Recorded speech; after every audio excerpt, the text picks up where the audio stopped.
প্রতিশোধ নিতে গিয়ে ভারতকে হারাতে হয় নিজেদের বহরের সবচেয়ে অত্যাধুনিক যুদ্ধ বিমান ফ্রান্সের তৈরি রাফাল। এমন ক্ষতির মুখে পড়ে আবারও ইসরায়েলের তৈরি ড্রোন দিয়ে হামলা চালায় নয়াদিল্লি, কিন্তু পরিণতি ঠিক একই।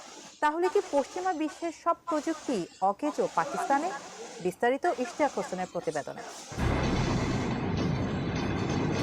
ভারত পাকিস্তান সীমান্তে চলমান উত্তেজনার মধ্যে ইসরায়েলি ও ফরাসি প্রযুক্তির উপর ভর করে চালানো ভারতের হামলা মুখ থুবড়ে পড়েছে পাকিস্তানি প্রতিরোধের সামনে।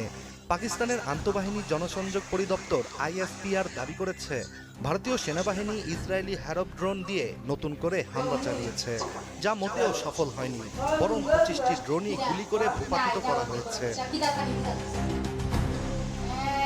হামলার ব্যর্থতা নিয়ে এরই মধ্যে প্রশ্ন উঠেছে বহুমূল্য পশ্চিমা প্রযুক্তির কার্যকারিতা নিয়ে। ফ্রান্স থেকে আমদানি করা ভারতের অত্যাধুনিক রাফাল যুদ্ধবিমান